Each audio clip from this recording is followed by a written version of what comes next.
The first family we called on was a house full of 12, and they all had scabies.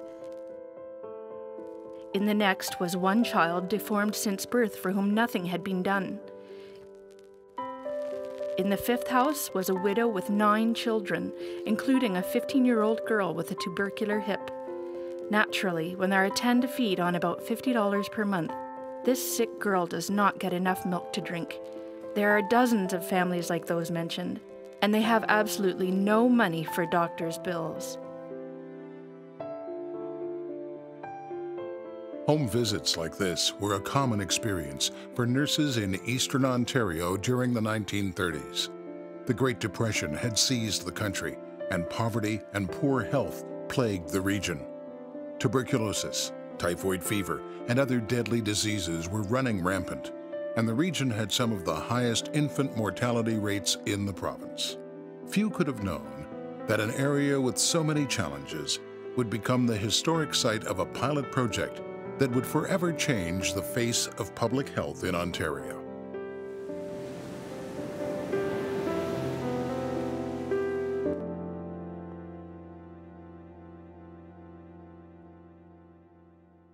In January 1935, the Ontario government launched a 5-year pilot public health agency. But the Great Depression made it difficult for the Ontario government to fund such an initiative. Fortunately, an unexpected source would provide the required funds. Philanthropist John D. Rockefeller's foundation in New York City saw the merit in creating a public health agency that would provide care for the large rural community of Eastern Ontario. And large it was, spreading over an area of nearly 3,000 kilometers and with a population of 87,000 residents.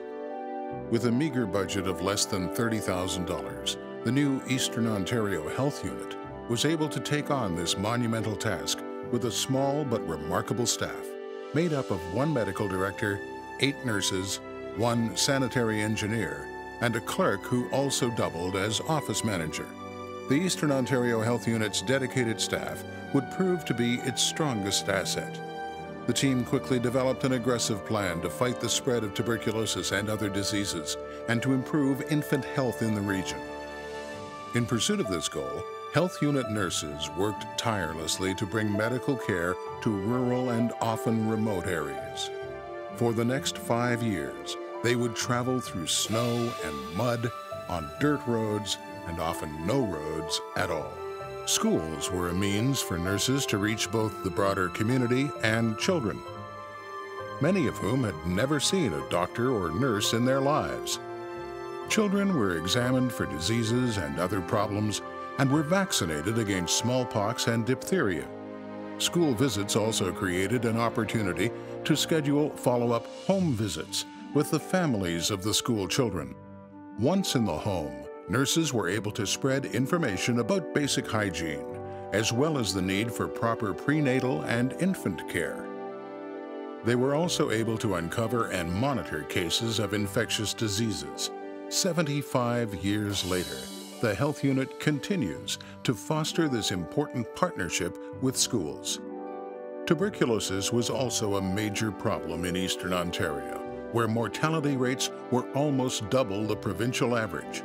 In an effort to control the disease's spread, the Health Unit organized mobile X-ray clinics using a special X-ray truck. The mobile X-ray clinics proved to be instrumental in reaching those in rural areas. Over the next 25 years, they would help diagnose thousands of people in the 5 eastern counties. TB wasn't the only problem plaguing the community. Typhoid fever, gastroenteritis, and other serious infectious diseases were commonly caused by contaminated food and water. At the time, few regulations existed to ensure food was handled and processed safely. Milk was rarely pasteurized and caused many illnesses as a result. Eastern Ontario's many cheese factories were also a source of outbreaks.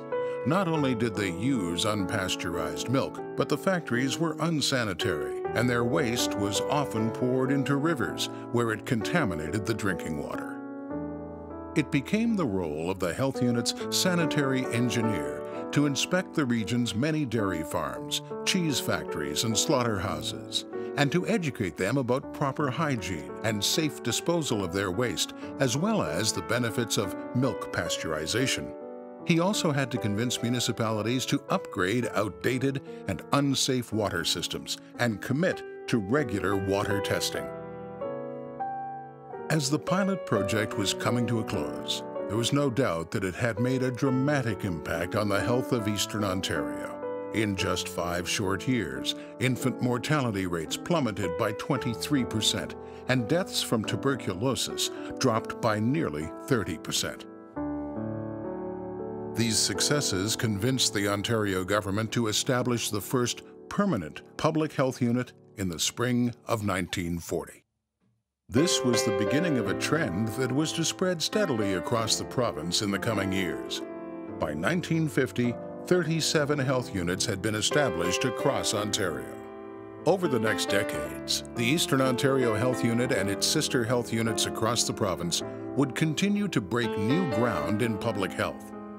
Although the mission always remained the same, to protect and promote the health and well-being of all Ontarians, the challenges would change over the course of the years. Advances in medicine and public health research expanded the focus of public health beyond infectious disease prevention to improving quality of life through chronic disease prevention and the promotion of healthy lifestyles and environments.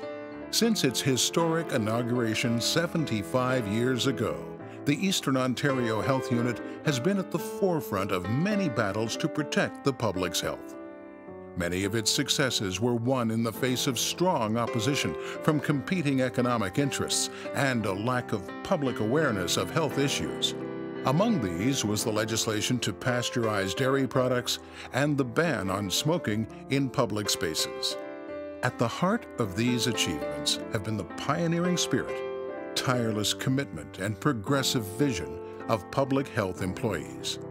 From its humble but history-changing beginnings to its present-day pursuit of new technologies in health promotion, the Eastern Ontario Health Unit has been a story of success that continues into the future.